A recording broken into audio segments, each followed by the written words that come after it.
And we are live.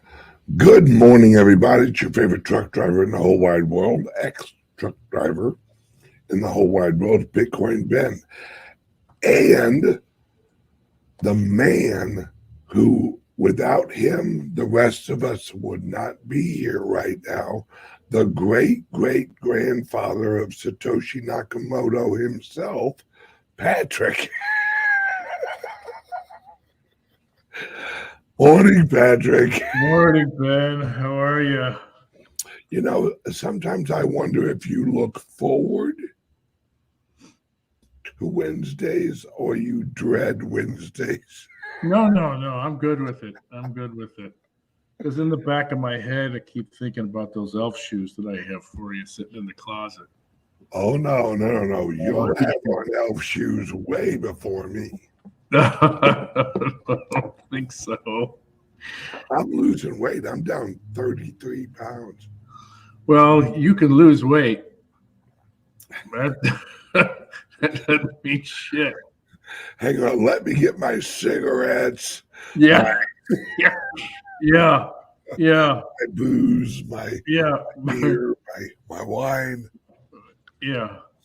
Hey, if wine's good enough for Jesus, it's good enough for me. That's how I view it. Okay. Well, that was more of an issue of quality control when it came to the water, yeah, than anything else.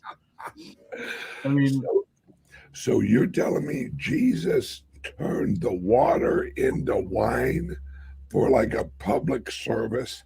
Yeah, so you don't get dysentery. Well, that's why everyone was so skinny. Oh, because of the dysentery? Yeah. Hot sand through a goose, as my old man used to say. Yeah, no doubt. Well, yeah, and the Mexicans came up with the worm perishing by the time it hit the bottom of the mezcal. Yeah. So not a bad measurement. No. Have you ever drank the worm? I have. I have not. I have too much respect for anything that comes from the agave plant. It's a cousin of the peyote. So yeah, I mean, we all know people who drank too much tequila and did some really stupid shit, who otherwise wouldn't do stupid stuff. Well, they did write that one song. Oh yeah, her clothes fall off. Yeah, tequila makes her clothes fall off. Yeah. And I can testify to that.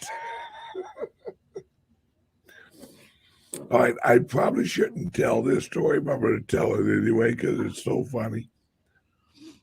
Kelly and I were at a friend's house out in St. Charles, and they have a pool. And beautiful day, and I think it was Kelly's actual birthday party or something. I don't, but it was an event, and they were drinking tequila like it was a cure for like hot flashes or something. Yeah. She got so drunk that she took her top off in the middle of the pool, but she forgot that a few of the people had brought their kids. And all of a sudden, as soon as she did it, there's like a group of kids run across the front of the pool. And one, of course, the little boy's like, and I mean, Kelly, you could have popped her with a needle. She was so vicious. And it was funny. It was hilarious. Yeah. That's what tequila does. Yes, it does. Respect the worm, baby. Yes. Respect the worm. But I will never let her live that down. Oh no, and you shouldn't. And you shouldn't. you flashed a 4-year-old. And she was like, I didn't know they were there. But, oh, well, what can you do? Right. All right. Right. So, welcome everyone to the show. The headline of the show is Crypto Taking Over As We Speak. World is changing now. Hashtag BlackRock. Now, the reason I titled this episode is what is it Eric Fink or Larry Fink? Larry Fink, Harry, Larry, Sherry, whatever. He actually came out on CNBC yesterday, and he basically broke down. We at BlackRock, we think the future is tokenization of every share, every bond, everything. Well, and I want you to chime in on this because you have more experience with shares and like markets and the old world, than I do. And basically, if they tokenize all of this, it basically means easy access on a global scale. So like anyone in Indonesia could hop on an app and basically buy a share of Tesla or $100 worth of Tesla, and and they would receive a digital representation of that share on a blockchain.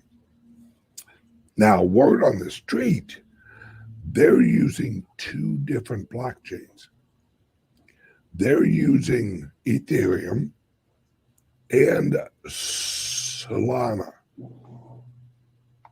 Now, there's words, some of them are actually thinking about using ADA because of a lot of like what that offers.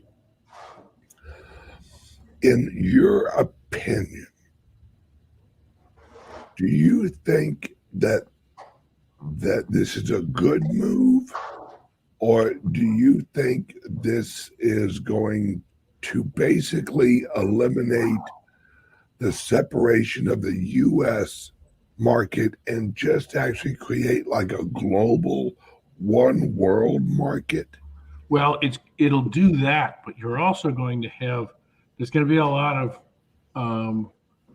biting and scratching and screaming, gnashing of teeth while this goes on, because you're going to be getting rid of some of the entities that are responsible for clearing trades now, right? I mean, there's that small little outfit, I can't remember the DC, there's a small little outfit that touches every stock trade that takes place, every futures trade, every options trade. It ends up getting cleared through this outfit, and it's basically the Rothschilds getting a little bit of something on every trade that's ever made globally. Yep. So those guys are out. They're out. They would be out in the tokenization. When you're doing this is almost like ETF impact on stocks. Oh, okay. Okay. And so the guys that normally end up having the clearing on these trades aren't going to be in the equation anymore. And they're going to be pissed. Right. Because the blockchain is the actual clearinghouse. Exactly. Wow. Exactly. So what happens to all of the middle guys?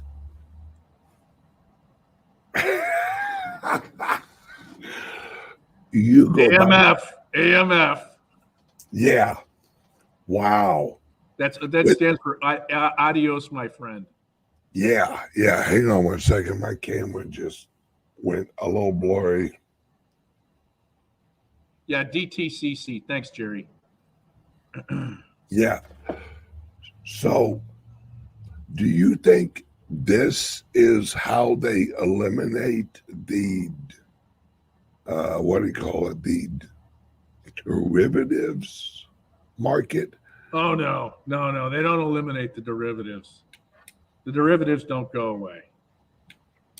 As much as we'd like to say that it does, this is how these guys sell off bad debt. Really? Oh yeah, yeah. They'll tokenize that. Oh, I see what you're saying.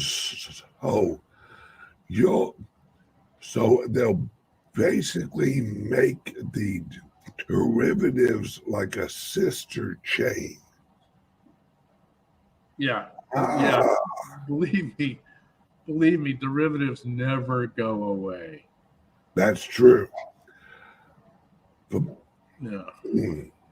So, do you think this is a good thing, or do you think this is just the old guard upgrading the technology of their fraud?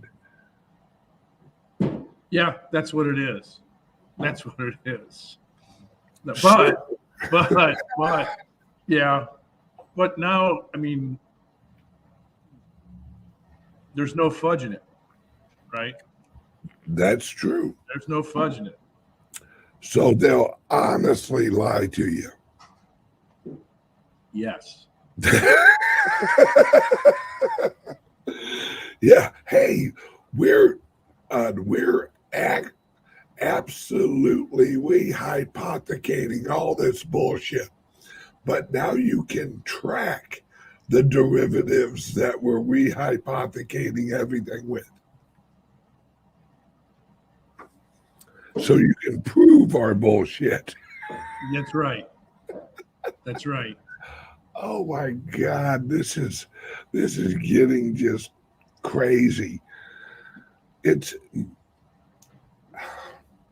so what does this mean like New York? Because I I I thought I once heard that like 60% of the people who work on Wall Street worked at like clearinghouses. And if this gets rid of the clearinghouses, then all them good old boys are just, they're going down to the soup line. No, yeah, it seems that they would, but they're not going to. They always, there's somebody that has to polish the turd, and that's what these guys do. So, Now, if think about this, is the tokenization, is that like the next evolution of the ETF? Because isn't an ETF just like digital representation? And now this is actual digital representation with a blockchain. Yep. Okay. Yep. Interesting. That's one of the reasons that the SEC is so guarded with respect to who can issue an ETF. And I think it's one of the few instances where these guys actually believe that they have the public interest at heart. It's their way of squashing capitalism at its finest. Yes, Yeah. I agree. It seems like we're transitioning. This is literally like the Chinafication of America. You know, I mean, surveillance, social credit score, uh, corporate credit score, where if you aren't politically aligned with the party, then you're out. Yeah. Well, I don't know. My question about this comes down to, you say surveillance, knowing who has what in their pocket. I'd imagine that the only way that you're going to be able to participate in the tokenization of these things is going to require a KYC account. Yeah. I don't know that I'm going to be able to go through any secondary exchanges, although that could happen. That could possibly happen where there are secondary exchanges not requiring any KYC. They don't give a rat's ass. All they want to do is make the fee revenue off of the transaction. Yeah. Am I right in remembering that Hyperledger is ran actually by Microsoft?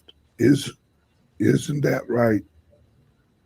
It's yeah. There's a number of outfits that are part of Hyperledger. It was IBM.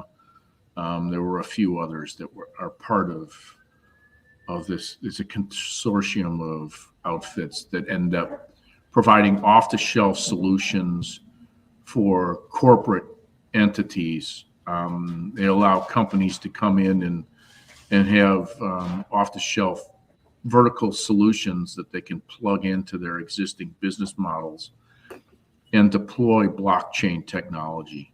And it doesn't have to be for all things. It can be for something as simple as, well, not simple, but logistics. So they want to run their logistics in a blockchain fashion. That's how they do it.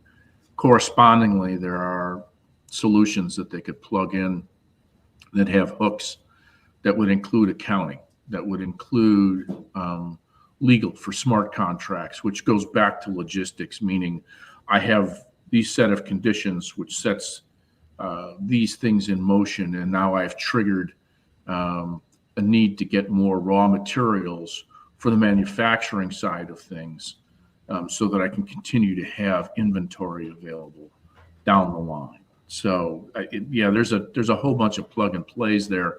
That's been around for a while. It's funny that in 2019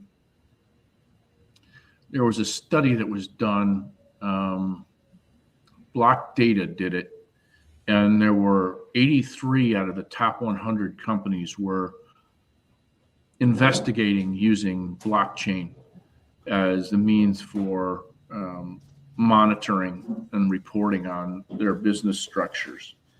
And the vast majority of them were using the Hyperledger solutions, which were proprietary.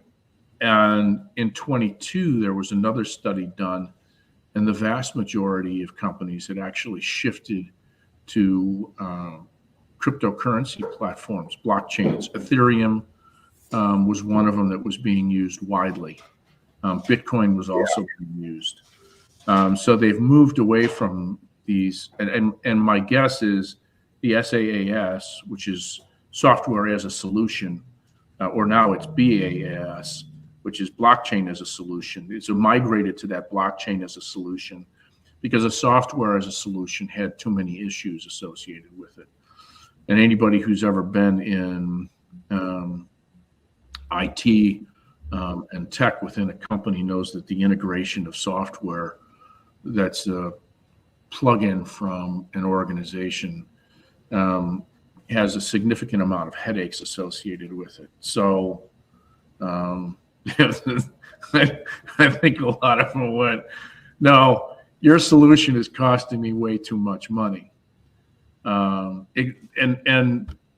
there was an experience that I had in this regard back, it was in 2002. I was running a marketing agency, an integrated marketing agency. We were working with a bunch of companies around the country. And our stuff was an integrated platform. We took direct marketing campaigns and put them online. So the response mechanisms were coming in that way. And this was the advent of CRM, which is a customer relationship management tool. And there were a lot of companies that were out there buying these solutions and costing them millions and millions of dollars. And we'd work with our clients and they'd say, well, we want to get a CRM. And I would ask them a question, are you willing to reconfigure your business model? And they'd say, well, what do you mean by that? And I said, all CRM applications have the customer at the center of the model.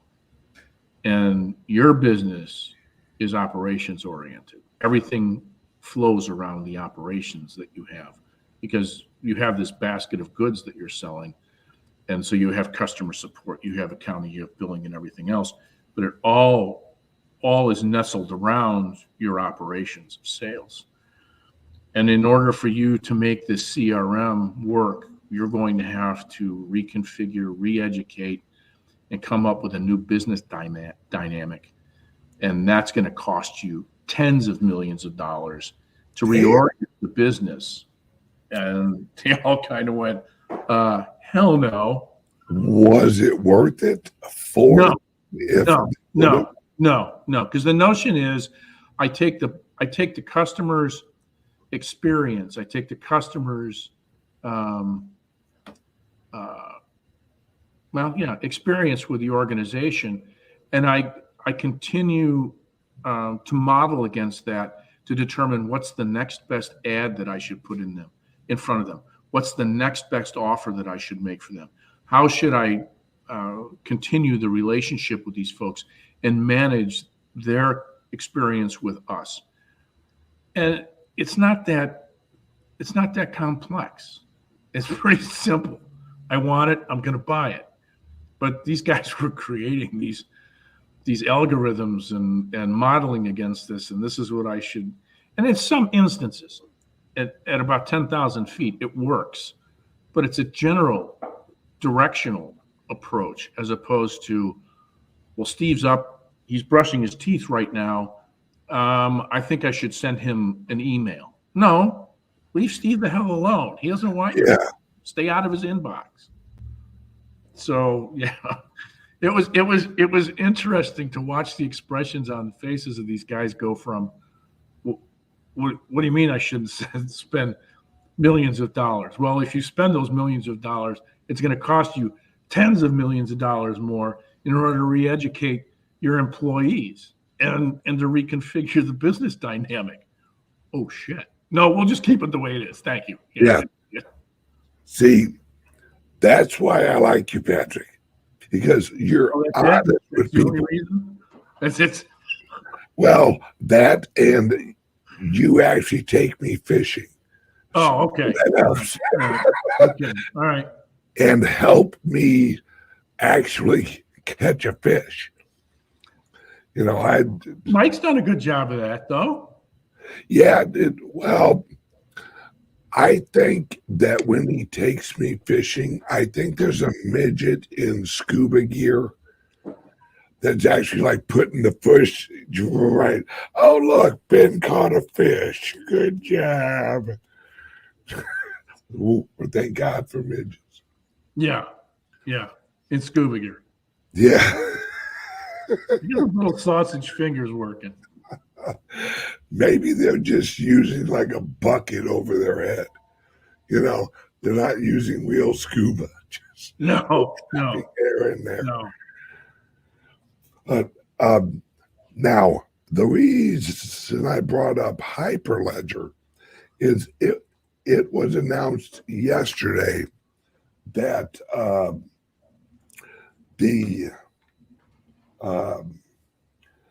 that Google's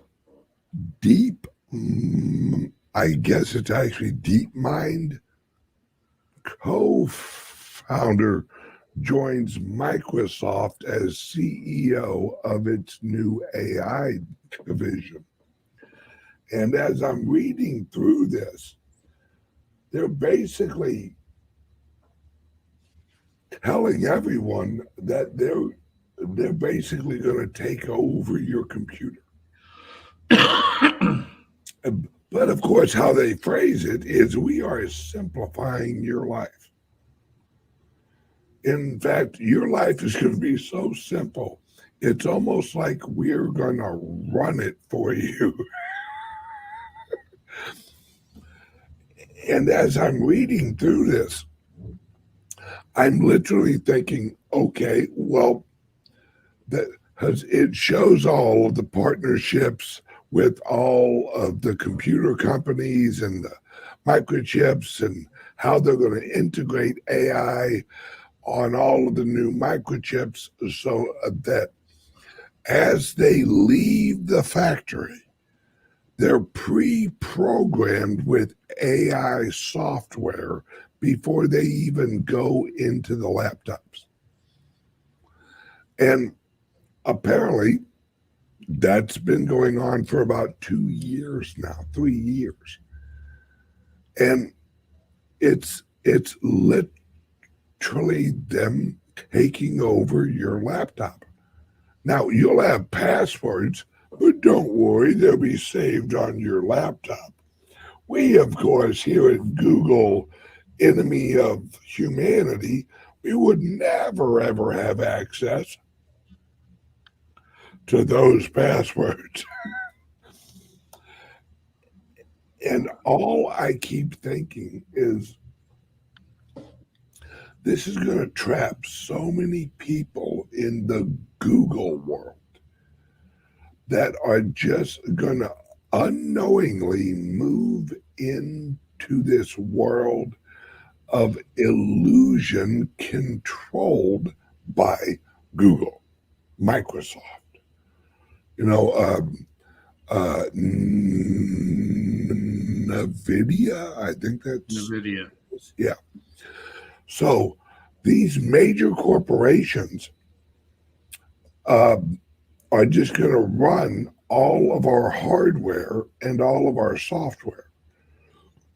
So basically, we are trapped, except, of course, hang on, word from the sponsor. It's a great little segue here. Hey, hold, please. Introducing the Liberty Laptop, your gateway to online anonymity. Engineered with your privacy in mind, the Liberty Laptop comes equipped with cutting-edge security features, ensuring that your data remains yours and yours alone. No more worries about your personal information being shared without consent. Say goodbye to prying eyes and third-party snoops. Enjoy your online freedom with advanced privacy settings, protecting your every digital move, all at your fingertips. With the Liberty Laptop, you control what others see and don't see. We customize your privacy settings and let only what matters most to you be shared. No more concerns about unwarranted surveillance. We put the power back in your hands. No unwanted access through the laptop's camera and microphone. Powered by the latest technology, the Liberty Laptop ensures performance while respecting your personal boundaries. The Liberty Laptop. Your control. Your privacy. Your world. Visit calixsolutions.io to experience true personal freedom today.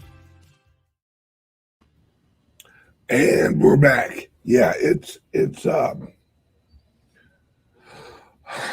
folks, if we do not create our own hardware like the Liberty Laptop, we're screwed.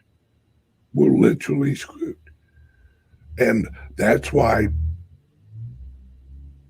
this is going to catch on.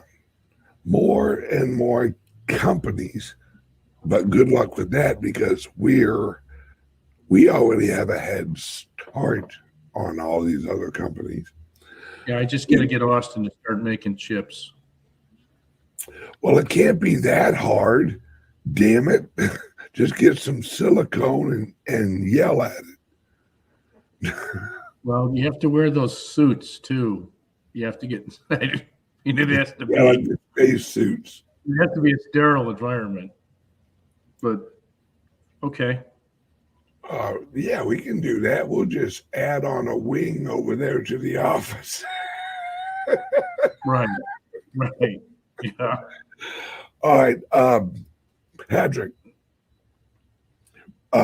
you and I will be doing CALIX Solutions Cyber Stuff video live Q&A at noon Eastern Time, 11 Central Time. How can people join us for that? Then I'm going to let you go because I got about an hour worth of show lined up here for the private server. Not a problem. You have to be a client. You have to have a laptop of ours, either the crypto laptop or the Liberty laptop. You would go into the portal, and within the portal, you will find the CALIX Cyber Suite. And in there, you can subscribe to cyber stuff, or you can subscribe to the helpline. The helpline gives you access to live chat, ask us questions about your crypto laptop or the Liberty laptop in detail. We'll get back to you on that. And you also have access to the videos as part of it. It's a larger package, but it includes the cyber stuff videos that are archived. You'll find those archives inside of the portal at the CALIX Cyber Suite section. You just scroll down and you'll see the videos down there. All right? Yep. And if you do not have a Liberty laptop or a crypto-only laptop, give us a call at 702-845-8276 or email us at info@calixsolutions.io. Or even more simple, I have a QR code up in the right hand, I think it's right hand, or is it left hand corner? I don't know. One of the corners is a QR code. You point your phone, your camera at that QR code, it will take you directly to our website, and we have a chat feature where thank you, Patrick, where you can actually chat with one of our associates live. All right, Patrick, I hope you don't die today. And I love you, brother. Hey, I know I'm going to a good place if I do. Absolutely. And if you do go, could you make sure they have my midget ready when I get there? I will. Thank you, brother. Love you. Pasquale, yes, I'll make sure he's ready. Yes. And I want him wearing a tutu when I get there. Oh, boy. Or would it be a 1-1? Whichever. Love you. All right. See you, everybody. Take care. All right. Now we're back to the show. Patrick's an older guy. He really can hang out with us young whippersnappers. God, I'm almost 50. That's right. I look like I'm 21. All right. Now, we are going to jump over to the private server, and we are going to do the rest of the show from the private server because of YouTubes. You know how it is. All right, if you want to join us on the private server for the not YouTube friendly show, check us out right here. There's a QR code right there, and there's a link under the video, under the you know where it's at, or on YouTube. You go to the YouTube channel, you hit join, you join the private server. You're right in there watching this show right now live. And on Rumble, you join, you click the join button, you choose private server, and that will take you right to where you can access this video and every other video I put out every day. All right? So hold, please. We're going to the private server. Love you guys.